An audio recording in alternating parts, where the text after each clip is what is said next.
আপনারা এখন যে গাছটি দেখতে পাচ্ছেন, এই গাছটি মূলত একটি কোরই গাছ বলা যায় বা কোরই গাছ হয়তো।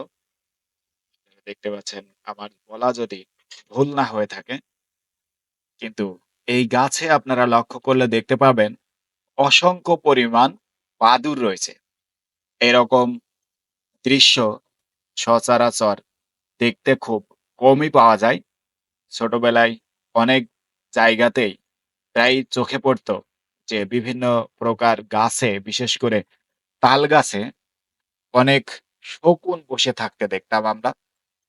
ঝাঁকে, ঝাঁকে শকুন, অহরহ অসংখ্য শকুন সেই গাছগুলোতে বসে থাকতো।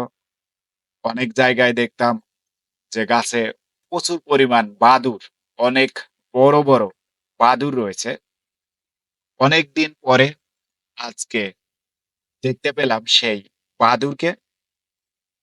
তারই উপর নির্ভর করে আপনাদের জন্য তৈরি করলাম এই দৃশ্য বা এই ভিডিওটি, যে আপনাদেরকে দেখানোর উদ্দেশ্যে, যাতে করে আপনারা দেখতে পারেন। হয়তোবা অনেকদিন ধরে এরকম দৃশ্য আপনারা কেউই দেখেননি। দেখুন লক্ষ্য করে এই গাছটিতে প্রচুর পরিমাণে বাদুড় রয়েছে। আমরা জানি যে পশু-পাখি, বিশেষ করে পাখি যেগুলো উড়ে বেড়ায়, উড়তে পারে, প্রকৃতিতে উন্মুক্তভাবে চলাফেরা করে, সেগুলো পরিবেশের জন্যে অত্যন্ত উপকারী। তার মধ্যে বাদুড় একটি।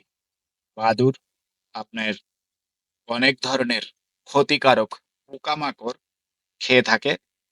এরা মাটিতে, এদের স্বভাবই মূলত এরা মাটিতে নামে না কখনোই। এদের স্বভাব উড়ে বেড়ায়।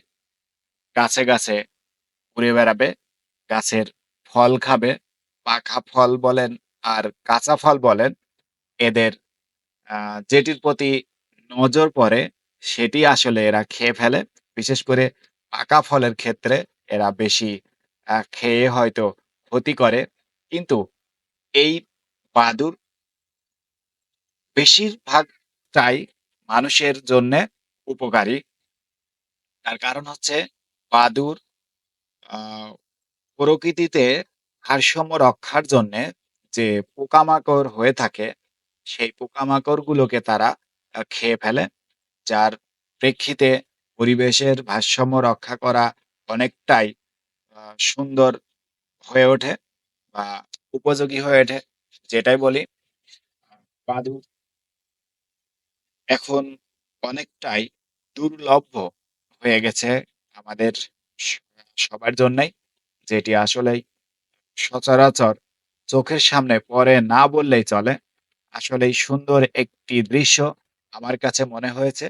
তাই আমি ক্যামেরাবন্দী করে আপনাদেরকে উপহার দেওয়ার চেষ্টা করলাম। ধন্যবাদ সবাইকে। আপনারা যারা এতক্ষণ ধরে আমার এই ভিডিওটি দেখলেন। যদি ভিডিওটি ভালো লেগে থাকে তাহলে লাইক, কমেন্টস, শেয়ার করতে ভুলবেন না। ধন্যবাদ সবাইকে। ভালো থাকবেন। আসসালামু আলাইকুম।